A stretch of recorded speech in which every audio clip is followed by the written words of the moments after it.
Good morning, good evening, good afternoon, ladies and gentlemen. Says you too, is Pastor Dow. Um,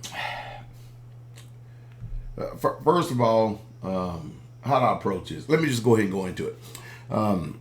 There's someone that has actually made a blog, a running blog that started, I believe, in May the 31st, 2013.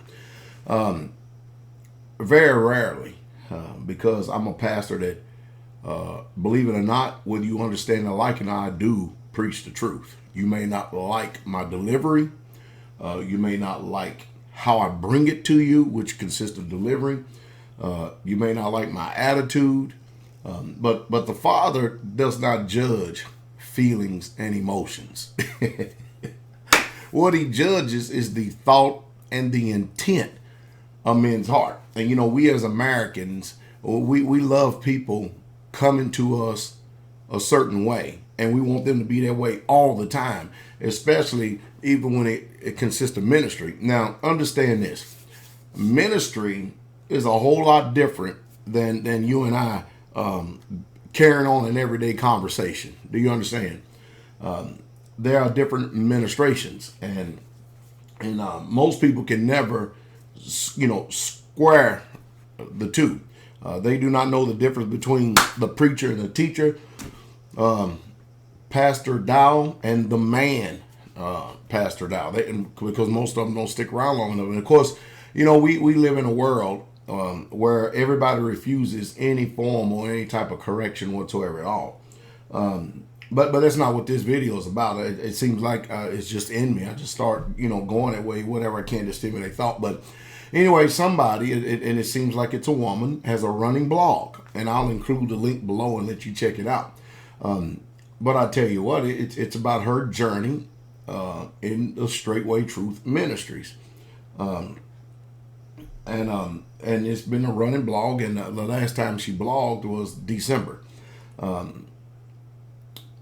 And thus far, she's pretty accurate, at least from what I can tell. Apparently she's in one of our home fellowships somewhere. I don't know who this is, but I tell you what, if you want to get a good understanding of what's going on, thus far, everything I can see that she's written about in her experience, more likely is actual, factual, and truthful. Most people are just not interested in ever delivering themselves. We've been so accustomed in this world of being religious. And this new video I put out called "Fake It Till You Make It." Like I said before, Pastor Dow ain't gonna fake a damn thing till you make it, because you ain't gonna make it as long as you faking it. That's just you think about these statements, these idiotic, chaotic, psychotic, wicked statements. Fake it till you make it. What the hell is that? What is that? I tell you what, there's an ultimate definition of a damn hypocrite. That's what it is. I tell you, it's just a shame.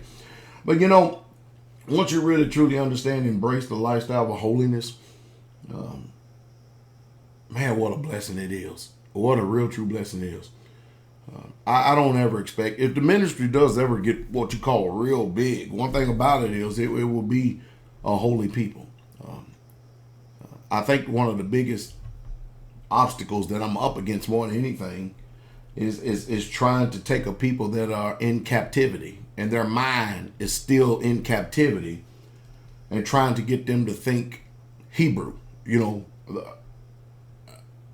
Abraham was a Hebrew. Abraham was a Hebrew. Isaac and Jacob and Moses and David, they all were Hebrews. They were not Christians. They were not Europeans. I know it's hard for people to grasp that thing. It's just hard because, just like in Ezra's day, when the people had assimilated so much, everybody didn't go back to the rebuilding. Everybody didn't go back to Jerusalem to rebuild the temple because the work is too great. Most people chose to stay up in Babylon, to stay in Assyria and stuff, because they were not interested. They had assimilated so much that they chose to stay there. Now, to stay there is to stay in the city. We're not going to go out here to Jerusalem and do no building. A better lifestyle, a separate lifestyle, a holy lifestyle for our people and stuff. We're going to stay here at the comforts of the world, and we're going to enjoy these people. We're going to deceive ourselves in our mind thinking that we are still Yah's people while we act just like the heathens around about us. And that's what's going on. And You're not going to see too many preachers and teachers get behind this and support what I'm doing because it requires sacrifice. And while most people sacrifice with these lips right here, they're not going to do it in application, in living, and in lifestyle. And therefore, they will never, ever really, truly understand what real, true peace is and what deliverance is.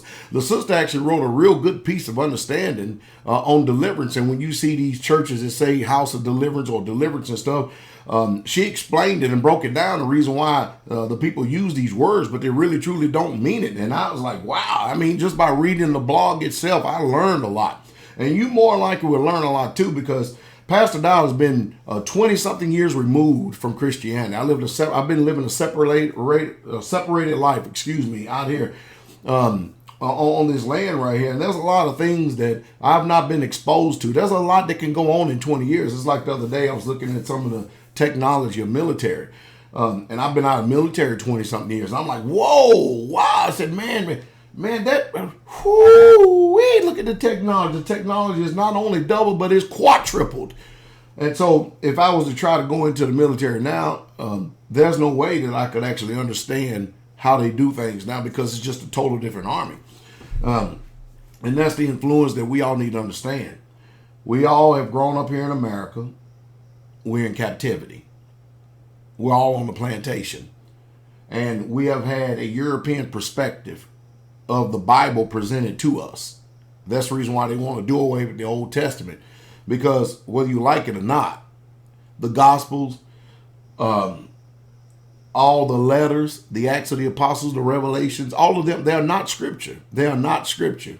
They are not instructions. They are not rules. They are not guidelines. They're there to inform us of the instructions and rules and guidelines. They're there to help get us to a greater understanding. But you have to understand that people today, the men are emasculated, they're feminized, and they're soft. And there ain't too many men that's going to stand up for the righteousness and justice of truth of this word. But so there's only going to be a few. And this way, make no mistake about it, is a straight and narrow way. And only few there's going to be that find it. That's the reason why that you don't see too many people. You hear a lot of noise. People trying to make others guilty by association or try to character assassinate with no facts whatsoever at all. It's all noise. People will accuse. All noise. Pay attention. But no facts. No facts now. Just noise. Or no facts. And they're banking on your ignorance to be able to listen to what the accuser is saying as opposed to facts that are out there in front of you. And of course, that's your prerogative. You pick and choose to believe what you want to believe. But what a hypocritical world we live in. You can have people that are committing sin and guilty of sin. Then the first thing they do is try to accuse you of the same sin that they're doing themselves in order to deflect the eyes and in order to deflect the attention off of themselves. Look at the devil. The devil is a lie, isn't it? But this is a wonderful blog down here. It really, truly is. And I think you ought to check it out, especially from your sister's perspective. No.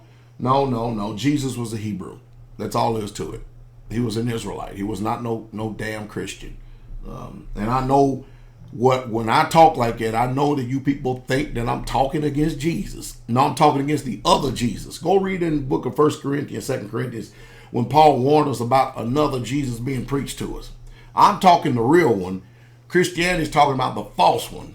And you're only going to figure that out when you decide to exercise some independent thinking, when you start using some self-autonomy for once in your lifetime, if you can.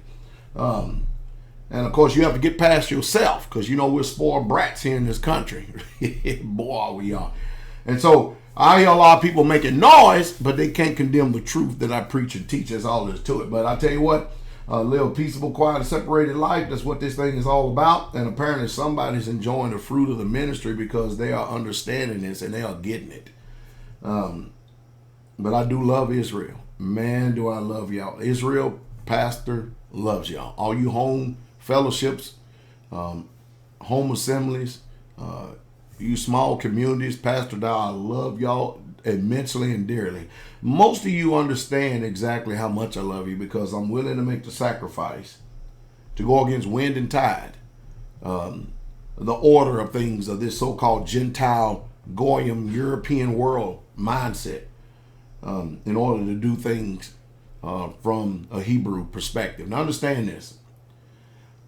The Europeans are at war with Islam. Islam is a Eastern culture. Think about that. They have already all but decimated the true Hebraic Eastern culture because we have been through so many captivities: the Babylonian captivity, Assyrian captivity, the Medes and Persian captivity, Greco-Roman captivity, the American captivity, which is the last captivity before the king come, and this captivity is just about finished.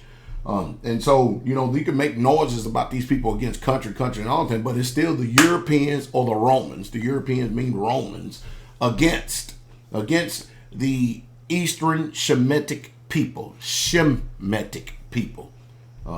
who you commonly call Arabs or Israelites. Notice they have already done decimated the Hamite people. Even China done got in on decimating the Hamite people, which just happen to be in a continent of what you call Africa, simply because of this European who used to go out and cut off the hands. That's Leopold, of the indigenous people of the land of Ham. And then you have the whole continent was renamed by European by his name was Leo Scipius Africanus, and that's where we get the name Africa from. I mean, he conquered it. I guess you can rename it. The whole world's still going after it now, but it was originally known as the land of Ham. And Canaan was in part of the land of Ham, which the Most High gave to Abram, his seed, his children forever. And I know you don't know these things because Christianity has done presented fairy tales to you, and you love lies more than you do truth.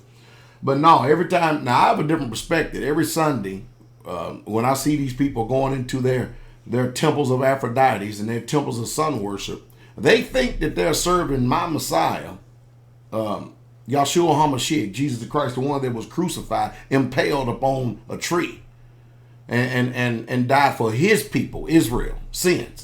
They think that they're serving the same ones, but they are so deceived. Matter of fact, the enemy has done such a good job. He's made sure that the people don't even investigate what they believe. And they amaze me when they come out of their temples. There ain't nothing new under the sun, nothing new. And then, of course, you got a lot of people, big name people out there doing this Christian thing. And everybody's just so deceived by it, but yet and still, where's the wise? Where's the scribe? Where's the disputer of this world? Yah has chosen the foolish things of this world to confound the wise, and that's the reason why we're here. But anyway, check out that blog down there and read it. I'm not going to read the whole thing to you. We need to start reading more. Read it and see what this sister has to say. It looks like her journey is going very, very well.